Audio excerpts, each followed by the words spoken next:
Your growth plates never close. Watch to grow taller. Welcome to another YouTube video on my channel. Today I will be explaining to you that your growth plates never actually close, and that you are actually able to grow taller at any age.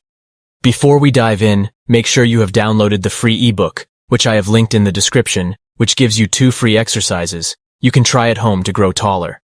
Also make sure you subscribe to my channel and turn on notifications so you'll never miss a video. Enough said. Let's begin. You have probably heard about growth plates and the so-called fact that if they are closed, you will not grow taller anymore. But science is progressing every day, and new scientific evidence has suggested that growing taller can occur at any age, and that this may be because of the fact that your growth plates never close. I will explain the full science of this in the video, but before, you need to know what growth plates are and how they work. Growth plates are thin layers of cartilage sitting at the end of your bones and are called the epiphyseal plates, or epiphysis in science and biology. The type of cartilage of which your growth plates are made is different from the cartilage you would find, for example, in your ears. While your ears contain elastic cartilage, the growth plates contain a type of cartilage called hyaline cartilage. You need to remember this term because we will return to it later in the video. Now, most of the longitudinal bone growth in children and adolescents comes from the epiphyseal plates. But how does this process actually work where you grow taller from your growth plates? It all happens through a process called endochondral ossification. The epiphyseal plates are made out of loads of cartilage cells, which are called chondrocytes. These chondrocytes have the ability to slowly but surely turn into bone cells. To put it more simply, cartilage cells turn into bone cells, or cartilage turns into bone. When cartilage changes into bone, we call this endochondral ossification. When you are going through a growth spurt, your epiphyseal cartilage is growing in size, and each time your epiphyseal cartilage grows, some of the cartilage turns into bone.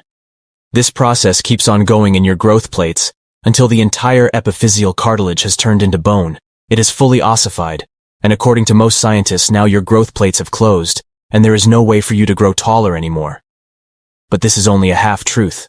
While it is true that your epiphyseal cartilage has mostly closed down, your growth plates are still actually open, and you will still be able to grow taller. For this, you need to remember which type of cartilage the epiphyseal plates are made of, which I told you at the beginning of this video. Hyaline cartilage is what the epiphyseal plates are made out of, and endochondral ossification can occur at this type of cartilage. Now look at the following picture. You can see that your entire bone was once fully made out of cartilage. Slowly but surely, most of this hyaline cartilage is replaced by bone through endochondral ossification, until only the epiphyseal plate and articular cartilage is left. With the epiphyseal cartilage also turning into bone over some time, the articular cartilage is the only form of hyaline cartilage left in your bones. We have already talked about the epiphyseal plates at length, but nothing about the articular cartilage yet. The articular cartilage is located in your knees, ankles, spine, and other places.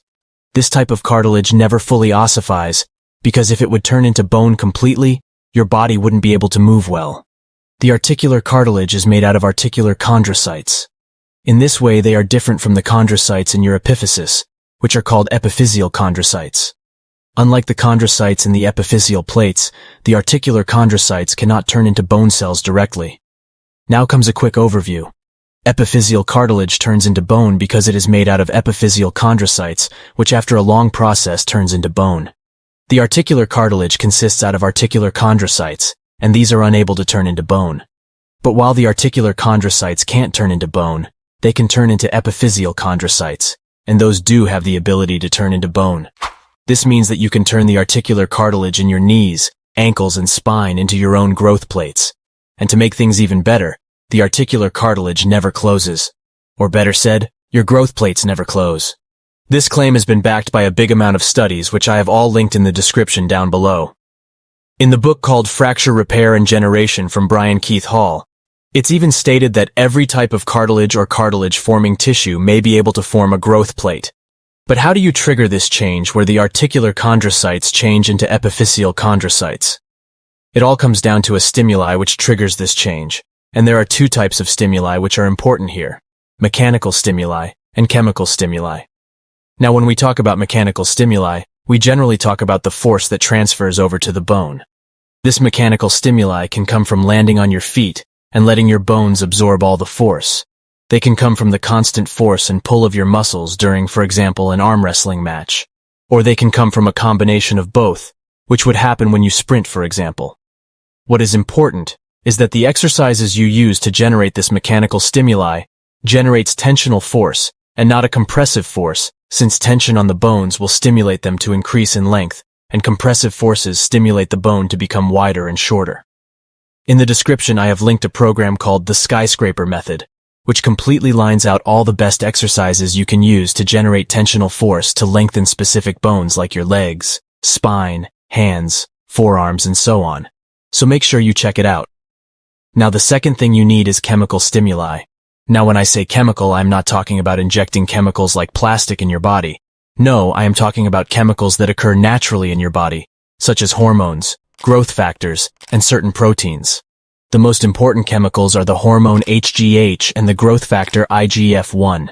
HGH is created by your pituitary gland and is the precursor of IGF-1. So if you want to increase the levels of IGF-1 in your body, you would first of all need to obtain higher levels of HGH. To increase HGH in your body, you can do the following things. First of all, eat at least 125 grams of protein daily. Amino acids, which are in protein, are absolutely essential to increase HGH levels. For example, the amino acid L-arginine has the power to increase HGH levels with 400%. Second of all, sleep. Not gonna explain this one. Third one is some good old sprinting. This one is very easy. You will need to do 5 sprints of 10 seconds where you just go at the maximum speed you can. Like you are chasing a prey, and you are the predator. Between each sprint, you take 1 to 3 minutes of rest. Do this 2 to 3 times per week, and you will experience a big increase in growth hormone levels. Now, while all these 3 things I just listed will already increase IGF-1, you need to do another thing too. IGF-1 stands for insulin, like growth factor 1, and the name already gives it away. Insulin is crucial for the creation of this growth factor, and so is HGH. The problem is that insulin and HGH are antagonistic, meaning that if insulin raises, HGH goes down. This is why if you want to have the highest levels of IGF-1 you can have, you need to have high levels of HGH before you spike your insulin. This is why I recommend the following. Just eat high amounts of protein the entire day, and then the afternoon or evening you will do some sprints, which will assure that your HGH levels spike. Then after you completed the sprints, you want to spike your insulin with a meal containing lots of carbs, or drink some milk with 2 to 3 tablespoons of white sugar. This will spike your insulin, and when high HGH and high insulin levels are your body, this will create high levels of IGF-1.